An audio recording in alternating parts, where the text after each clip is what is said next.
Hybrids ఈరోజు సినీ ఫీల్డ్లో ఉన్నవాళ్ళు కావచ్చు, సీరియల్స్లో ఉన్నవాళ్ళు కావచ్చు, చెస్ ఏంటి, క్రికెట్ ఏంటి, వాలీబాల్ ఏంటి, ఇలా ఏ ఫీల్డ్ చూసుకున్నా సరే వారికంటూ వారు చేసే పని కాకుండా ఇంకా ఎక్స్ట్రా డబ్బు వస్తుంది అంటే హ్యాపీగా ఎంచక్క ఓకే రెడీ అంటారు. ఎందుకంటే అవి అడ్వర్టైజ్మెంట్స్ కాబట్టి. అందులో వస్తువు వాడినట్టు ఆ కాసేపు కనిపిస్తే చాలు, ఆ తర్వాత కనిపించకపోయిన వచ్చే నష్టం ఏమీలా. కాకపోతే ఈ మధ్య వచ్చిన కొత్త చట్టాలు ఏం చెప్తూ ఉన్నాయి అంటే, ఒకవేళ ఆ అడ్వర్టైజ్మెంట్స్లో ఏవైతే ప్రొడక్ట్స్ చూపించారో ఆ ప్రొడక్ట్స్ వల్ల కనుక అవతల వారికి కనుక డ్యామేజ్ కనుక అయినట్టయితే, ఇన్ కేసు ఏదైనా లాస్ కనుక వాళ్ళకి కనుక వచ్చినట్టయితే, అది ఖచ్చితంగా ఆ కంపెనీతో పాటు ఈ బ్రాండ్ అంబాసిడర్స్ ఎవరైతే ఉన్నారో, ప్రచారకర్తలు ఎవరైతే ఉన్నారో వారు కూడా చెల్లించాల్సి ఉంటుంది. సో వారు కూడా ఆ నష్టాన్ని భరించాల్సి ఉంటుంది. ఇన్ ద సెన్స్ వారు కూడా ఇక్కడ రెస్పాన్సిబుల్ అన్న వేళ అనమాట.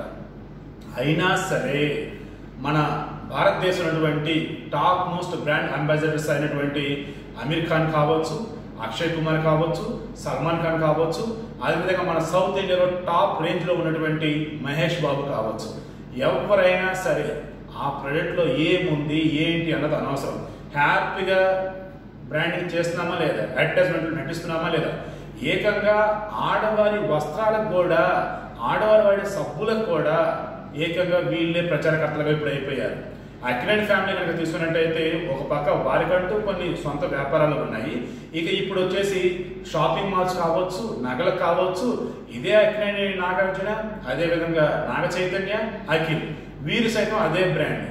ఇలా మహేష్ బాబు విషయానికి వచ్చినట్టయితే థమ్స్అప్, అసలు ఆయన యాడ్ కనుక చూసినట్లయితే అఫ్కోర్స్ ఖచ్చితంగా ఒక యాక్షన్ మూవీ ఫార్మాట్లోనే యాడ్ ఉంటుంది.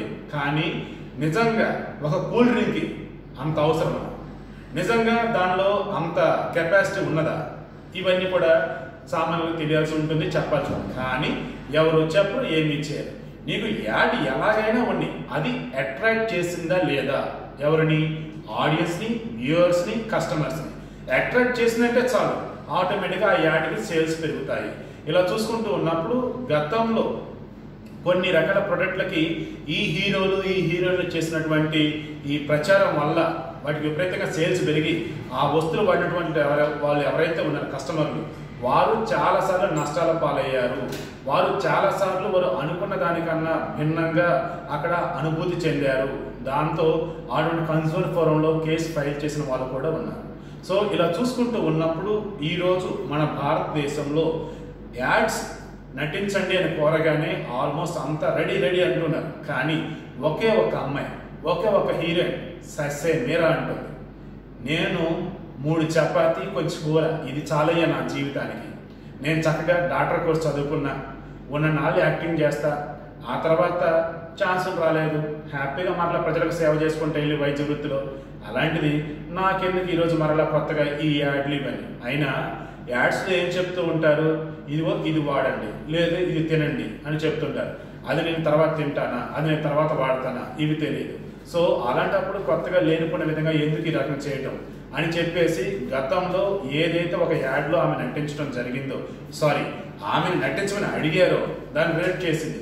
ఏంటిది అది అన్నప్పుడు ఆ ఫెయిర్నెస్ క్రీమ్ ఏదైతే ఉందో లేడీకి సంబంధించి, ఆ ఫెయిర్నెస్ క్రీమ్కి సంబంధించి ఈమెను యాడ్ చేయమని అడిగినప్పుడు ఆమె రిజెక్ట్ చేసింది. ఎందుకు అన్నప్పుడు, సినిమాల్లోనే నేను మేకప్ లేకుండా నటిస్తూ ఉంటాను, సినిమాలో నేను నేచురల్గా ఉంటూ ఉంటాను, అలాంటిది నేను గతంలో ఏదో నల్లగా ఉన్నాను, ఈ ఫెయిర్నెస్ క్రీమ్ వాడగానే ఎర్రగా వచ్చాను, లేదంటే ఇంత గ్లామర్గా ఉన్నాను, ఇంత బ్యూటిఫుల్గా కనిపిస్తానంటే ఎవరు నమ్ముతారు, ఎవరిని మోసం చేయడానికి? నా నేచురల్ అందం మీద నన్ను వండేవ్వండి, నన్ను అలా వదిలేయండి. ఇంతకీ అవతల ఆఫర్ చేసిన ఎంతో తెలుసా, అక్షరాల 2 కోట్ల రూపాయలు. ఇదేంటి, ఒక సౌత్ ఇండియన్ యాక్ట్రెస్ అయి ఉండి ఇంత పెద్ద మొత్తంలో ఈ అమౌంట్ మనం ఇవ్వదలిచినా సరే ఆమె రిజెక్ట్ చేసింది. నిజంగా ఈ అమ్మాయి కూడా పిచ్చా. ఎంతో మంది ఈ యాడ్ల ద్వారానే హీరోయిన్లు అయిన వాళ్ళు ఉన్నారు. హీరోయిన్గా అయిన తర్వాత ఈ యాడ్లు చేయడం ద్వారా వారు మరింత ఉన్నత స్థానానికి వెళ్ళిన వాళ్ళు ఉన్నారు. కానీ ఈ అమ్మాయి ఏంటి ఈ రకంగా వదిలేసింది అన్నప్పుడు క్లియర్గా సాయి పల్లవి చెప్పింది ఒకే ఒకటి, ఏ ఫిదా సినిమాతో అయితే అందరినీ ఫిదా చేసిందో తన యాక్షన్తో కావచ్చు, మన ఇంటి పక్క మేర అన్న వేళ కావచ్చు, ఇక్కడ కూడా అదే విధంగా బ్రాండ్ అంబాసిడర్స్గా ఉండే వాళ్ళకి ఒక చిన్న ఇది చెప్పింది అన్నమాట. ఏంటి అంటే, మీరు బ్రాండ్ అంబాసిడర్గా ఉంటున్నప్పుడు ఆ ప్రోడక్ట్కి మీరు ఎంతవరకు న్యాయం చేయగలరు, రియల్ లైఫ్లో మీరు దాన్ని అసలు యూజ్ చేస్తున్నారా లేదా, ఒకవేళ దీని గురించి ఎవరన్నా మిమ్మల్ని ఏదైనా ప్రాపర్ వేలు అడిగినప్పుడు మీరు అంతే బెస్ట్గా చెప్పగలుగుతారా లేదా, ఇవన్నీ మీరు తెలుసుకొని ఉండాలి. అదర్వైజ్ ఏదో నటించమని వదిలేసినట్టయితే మన అభిమానులు ఎవరైతే ఉంటారో, ఈ ప్రొడక్ట్ ఎవరైతే వాడతారో వారందరినీ కూడా మనం మోసం చేసినట్టు అవుతుంది అన్న వేలోనే ఆయన మాటలు అక్కడ స్పష్టంగా కనిపించాయి. ఎందుకు అన్నప్పుడు మౌంటైన్ డ్యూ అనే సంథింగ్ ఒక డ్రింక్ ఏదో ఉంటుంది, అది కావచ్చు, ఈ థమ్స్అప్ కావచ్చు, మిగతావి కావచ్చు, ఇవి తాగగానే ఏదో శక్తి అయితే వస్తుందని, ఏదో ఒక్కసారిగా ఎక్కడైనటువంటి ఎనర్జీ వస్తుందని అంటూ ఉంటారు. ఏమొచ్చిందండి? నేను కూల్ డ్రింక్స్ తాగడం తప్పడతంలా, హ్యాపీగా తాగొచ్చు. అఫ్కోర్స్ దేవుడి దేవుడు నాకు అలవాటు లేదనుకోండి ప్రస్తుతానికి, ఇంతకుముందు ఉండేది బాగానే. బట్ ఆ తర్వాత ఏదైతే ఒక అవేర్నెస్ అనేది వచ్చిందో అప్పటి నుంచి తాగడం మానేశాను. ఇప్పుడు అసలు విషయానికి వద్దాం. ఈ కూల్ డ్రింక్స్ వచ్చేటప్పటికి గత కొన్ని సంవత్సరాల క్రితం కావచ్చు, ఫ్యూ డేస్ బ్యాక్ కూడా కావచ్చు, సోషల్ మీడియాలో ఒక వీడియో అనేది మొత్తం వైరల్ అవుతుంది. అదేంటంటే కూల్ డ్రింక్స్తో బాత్రూమ్ నీట్గా శుభ్రంగా కడగటం, అదేవిధంగా కూల్ డ్రింక్స్తో మిగతా వాటిని క్లీన్ చేయడం. అంటే అంత హానికరమైనటువంటి ఎలిమెంట్స్ అందులో ఉంటాయి, వాటర్ పార్టికల్స్ అందులో ఉంటాయి, దీనివల్ల మంచి కన్నా చెడే ఎక్కువ. ఆల్రెడీ ఎన్నో రీసెర్చెస్ చెప్పాయి కదా, అయినా సరే కూల్ డ్రింక్స్ ఎందుకు వాడుతూ ఉన్నారు? ఈ కూల్ డ్రింక్స్ వాడమని ఎందుకు ఈ హీరోలు ప్రమోట్ చేస్తూ ఉన్నారు? సినిమాల్లోనేమో ఏకంగా సమాజం అంటే దేవాలయం అని, సమాజంలో అందరినీ గొప్పగా ప్రేమించాలని, సొసైటీలో అందరూ బాగుండాలని డైలాగులు చెప్తూ ఉంటారు. ఈ యాడ్ల్లో వచ్చేసేమో ఈ రకంగా సమాజాన్ని పక్కదోవ పట్టే విధంగా యాడ్స్ నటిస్తూ ఉంటారు.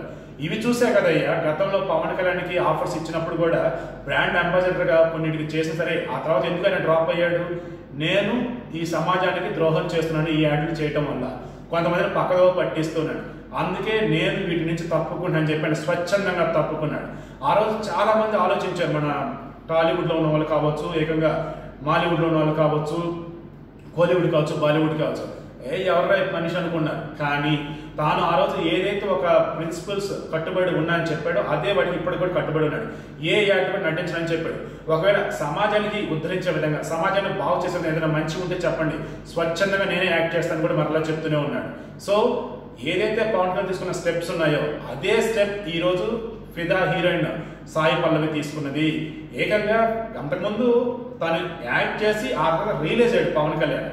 ఇప్పుడు సాయి పల్లవి ఏంటి అసలు యాక్ట్ చేయటం కాదు, అసలు నాకు ముందుగా ఒక బేసికల్ ఐడియా ఉంది.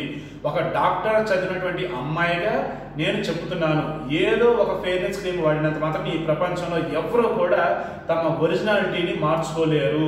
తమ ఒరిజినాలిటీ ఏదైతే ఉందో ఆ ఒరిజినాలిటీ అలాగే ఉంటుంది. ఏ ఫెయిర్నెస్ క్రీమ్ కూడా ఎవరైనా కూడా అందంగా మార్చదు. అవన్నీ కూడా అబద్ధమే. కాకపోతే టెంపరీగా కాసేపు అలా ఉంచుతాయి తప్ప వేరేది కాదు. మాయిశ్చరైజర్గా కావచ్చు, వేరే విధంగా కావచ్చు, అంతే తప్ప ఇవన్నీ కూడా కేవలం మార్కెటింగ్ గిమ్మిక్సే అని చెప్పేసుకుండా బదులు కొట్టేసి ఇక ఏదో వచ్చేటప్పటికి ఎందుకు ఫెయిర్నెస్ క్రీమ్కి సంబంధించి సరే ఆ యాడ్ మీరు చేయనారు కాబట్టి వదిలేద్దాం మేడం.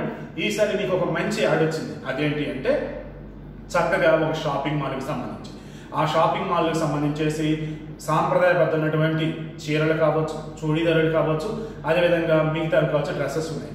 జస్ట్ మీరు ఈ డ్రెస్సెస్ వేసుకొని ఒక చిన్న ర్యాంప్ వాక్ కావచ్చు, లేదంటే ఒక యాడ్ షూట్లో నడిచినట్టు చూపిస్తే చాలు మేడం, మీకు ₹1,00,00,000 ఆఫర్ చేస్తున్నాం మేడం అని చెప్పారు. అయ్యా నాకెందుకు మరలా ఇది? ఆల్రెడీ గతంలో వద్దని చెప్పాను కదా, మళ్ళీ ఇప్పుడు ఇదేంటి? నేను అవన్నీ బయట వేసుకుని తిరిగేదాన్ని అంటే కాదు, ఇంట్లో ఒక నార్మల్ పర్సన్లా ఉంటాను, షూటింగ్లోనే వాళ్ళు ఏది ఇస్తే అది చేసుకుంటాను. మళ్ళీ ఏదో మీ డ్రెస్సులు ఇస్తే ఆ డ్రెస్సులు నేను ఏదో వేసుకొని ఎంత బాగున్నాయో చూడండి, చాలా తక్కువ రేటుకి వస్తుంది చూడండి, బయట వాళ్ళు కూడా మేము తక్కువ ఇస్తాం చూడండి, ఈ లోన్ కూడా కాకుండా నేను ఎందుకు చెప్పాలి? నేను రానంటే రానని చెప్పింది. సో ఒరిజినల్ క్యారెక్టర్ అనేది ఏదైతే ఉంటుందో అది ఎప్పటికీ ఒకలాగే ఉంటుందని చెప్పి సాయి పల్లవి నిరూపిస్తూ ఉంది. సాయి పల్లవి వరకు యాక్టింగ్ సినిమాల్లో కూడా, సినిమా షూటింగ్లో కూడా ఆమె ఉండే విధానం కావచ్చు, తోటి వారితో ఆమె ప్రవర్తించే విధానం కావచ్చు, ఇవన్నీ కూడా ఎప్పటికప్పుడు ఆమెని బెస్ట్ వేలో నిలబెడుతూనే ఉన్నాయి. ఏదో ఒక సినిమా చేయగానే కళ్ళు నెత్తికెక్కే హీరోయిన్ ఉన్నటువంటి ఈ రోజుల్లో ఇన్ని సినిమాలు హిట్లైనా, ఏకంగా రౌడీ బేబీ పాటలో ప్రపంచం అంతా కూడా వృత్తి లోపించిన సరే ఆమె డ్యాన్స్తో ఇప్పటికీ అదే సాయి పల్లవి. ఎప్పుడో ఈనాడు టెలివిజన్లో వచ్చిన ఢీ షోలో నటించిన సాయి పల్లవి ఎలాగైతే ఉందో అంతే వినమ్రంగా, అంతే విధేయతో ఇప్పటికీ అలాగే ఉంది. సో ఈరోజు అందుకే అంటున్నారు శభాష్ సాయి పల్లవి, నువ్వు కదమ్మా నిజమైన హీరోయిన్ అంటే. నిన్ను చూసి ఎవరైతే అగ్ర హీరోలను అనుకుంటూ ఉన్నారో మనం ఏది చెప్తే అది నడిచిద్దిలే, మనం ఏ ప్రోడక్ట్ వాడమని చెప్తే అది వాడతారని ఎవరైతే అనుకుంటూ ఉన్నారో వారు ఈ రోజు కళ్ళు తెరవాల్సినటువంటి సమయం ఆసన్నమైంది.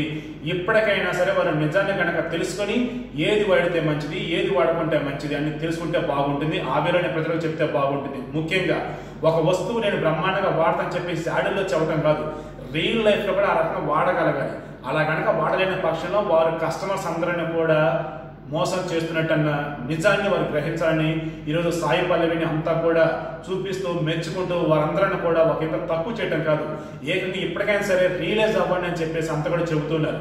చూద్దాం మరి మన అగ్ర హీరోలు కోలీవుడ్ కావచ్చు, టాలీవుడ్ కావచ్చు, మాలీవుడ్ కావచ్చు, శాండల్వుడ్ కావచ్చు, బాలీవుడ్ కావచ్చు, ఏ వుడ్ అయినా సరే వారు ఇప్పటికైనా సరే ప్రజలంటే ఎవరు, ప్రేక్షకులంటే ఎవరు, కస్టమర్లు అంటే ఎవరు, మనం వాడుతున్నటువంటి ప్రోడక్ట్ ఇది అని చెప్తూ ఉన్నామే, ఆ యాడ్లో మాత్రం పరిమితం కదా, ఆ తర్వాత నిజంగా వాడుతున్నామా లేదా, ఆ తర్వాత కూడా వాడేటట్టయితే అప్పుడు మనం చూపించాలి, లేకపోతే వద్దు అన్న వేలోనే ఉండాలి. ఇప్పటికీ ఆ రకం తెలుసుకోవాలని అంతా కూడా కోరుకుంటూ ఉన్నారు.